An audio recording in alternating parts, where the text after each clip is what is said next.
Hi, everybody. I'm Danielle Dietrich. I'm a lawyer that works with disadvantaged business enterprises and airport concession DBEs, disadvantaged business enterprises. And there's a lot going on in that world right now. So today's video is going to give you an update on the interim final rule regarding the DBE program and the recertification process and all those happenings. And then also, I'm going to give you 5 ideas to use in starting to think about your personal narrative that you will have to submit for recertification as a DBE or ACDBE. Before we get started, I've really been trying to grow this channel, so if you can please like and subscribe, I would greatly appreciate that. And also follow me on LinkedIn, and I will post a link down below, but I post a lot of content there as well. I blog on these topics and others related to small businesses, and it's a great way to get updates from me, and I post when these new vlogs are online as well. So I know that everyone is really anxious about this right now.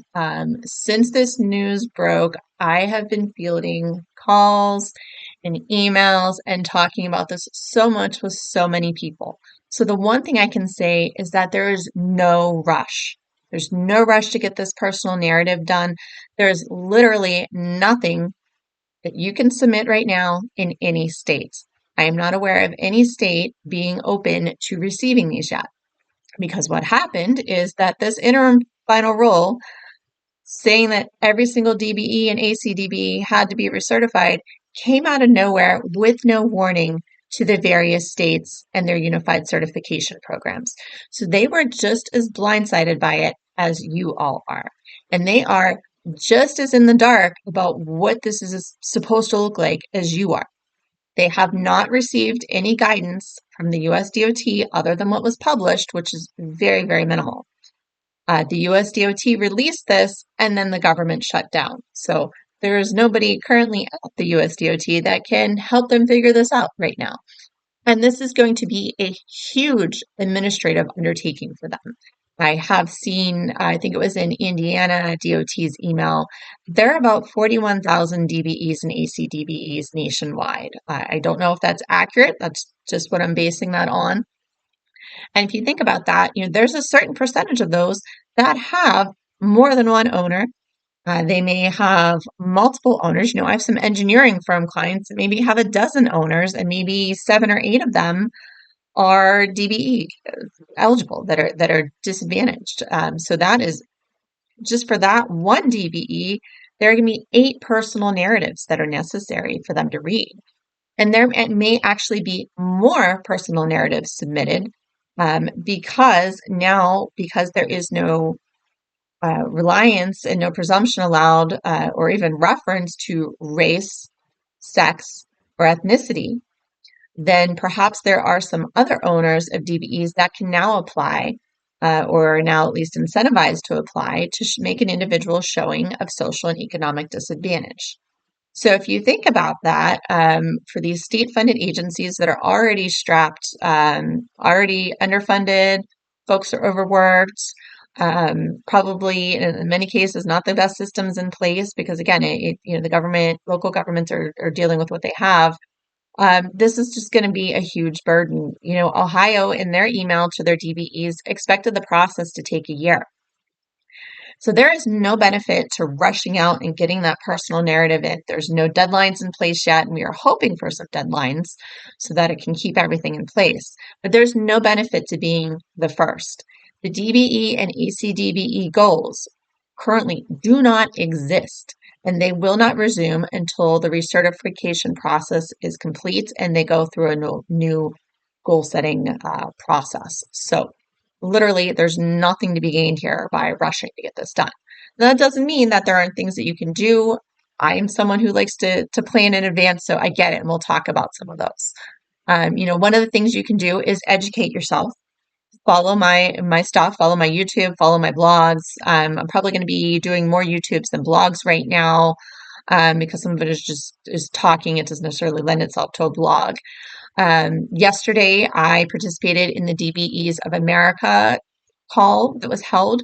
And I'm going to link down below to their website. And if you're on Facebook, you should join their Facebook group, and they'll really help you stay up to date. They're doing a lot of great things.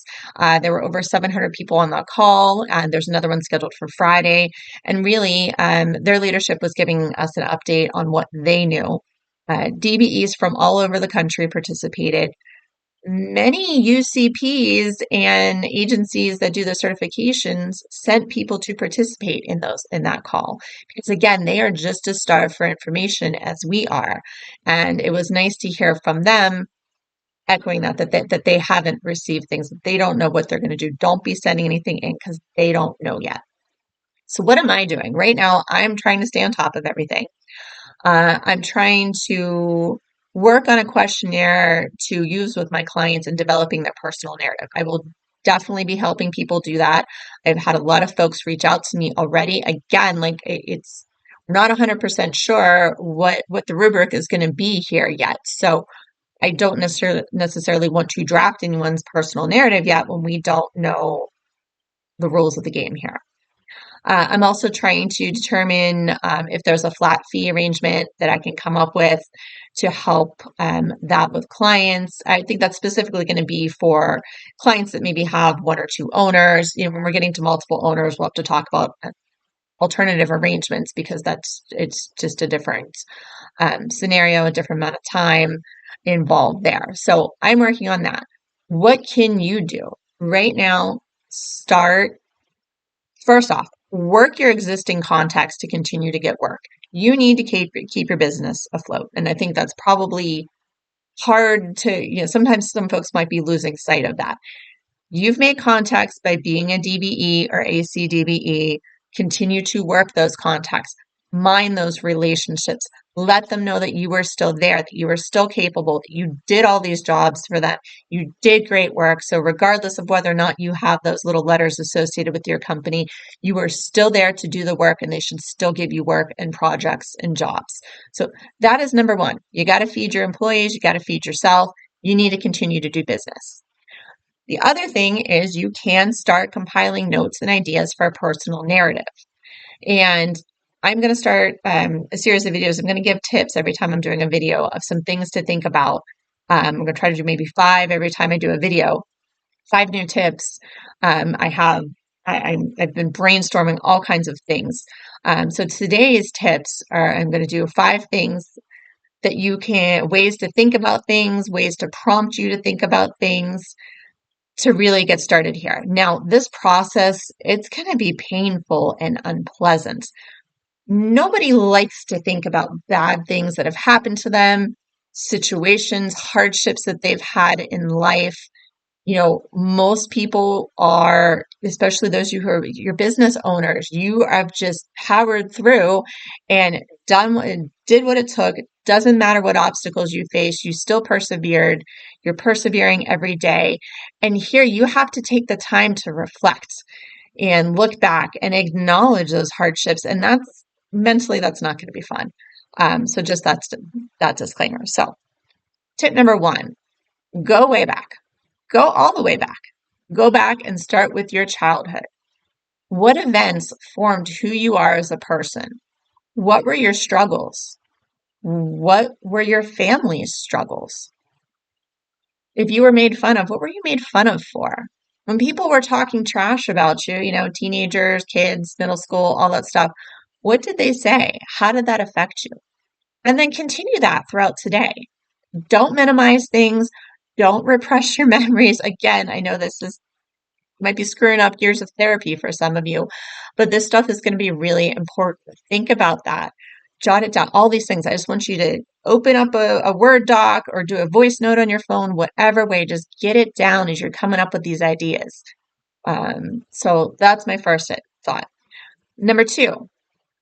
So because the personal narrative at this time is not supposed to rely on experiences or discrimination based on sex, race, and or ethnicity, take discriminatory events and experiences that you may have thought were based on those things, based on being a woman, based on being a person of, different colored skin and background and ethnicity. take that and reframe it and think about how you can kind of turn that around and just look at it from other angles and how you might be able to reframe it. And that might be something difficult. So maybe the first step is just writing down those events too, because there's always the chance something could change and you could be allowed to submit those like you could with an 8A personal narrative through that SBA program. And just get it all down, get these things down, and maybe it's something you can talk about with somebody, whether it's a colleague, whether it's a lawyer, or somebody like me who's going to be helping clients with this. But take a look at those events, think about them, see if you can reframe them, but most of all, write them down. Go into detail about everything. This is tip number 3. You want the who, what, where, when, why, how, all the detail that you can muster. And if you can't name names, and it's preferable if you can name names, but if you can't because you're afraid of retaliation or some sort of pushback, let's say that. But keep it detailed. We want to know everything. Tip number 4, keep in mind the 3 categories that are the focus of the social and economic disadvantage, particularly the social: education, employment, and business. How did all these factors affect you in those areas? Remember, life events may come up that likely influence these factors in some way, and maybe you're not making the connection. That's something I'm going to be able to help clients do. But even if some sort of life event or issue or event, anything like that, even if it doesn't immediately strike you as relating or affecting to one of those 3, write it down.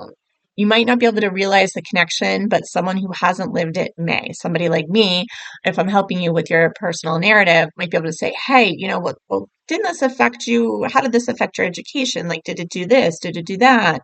And we can go through that. And then tip number 5 for right now is keep in mind that this is both going to be social and economic disadvantage. Sometimes, not always, these things overlap. An economic disadvantage isn't limited to just your personal net worth statement. This goes back to your childhood, your family, how you were raised, the environment you came from, how you got started in your business and the struggles that you had. It's not just based on the right here, right now. So those are my 5 tips for today. And again, remember, you can't submit anything yet. So these are just ideas, ways to start brainstorming. And it's good to do that now while you have some time. And so thank you very much for watching. Again, would really appreciate it if you liked and subscribed. Feel free to share with your ACDBE and DBE friends. Follow me on LinkedIn. And remember that knowledge is definitely power, so keep educating yourself. So thank you for watching, and feel free to reach out to me if you're looking for assistance with your personal narrative.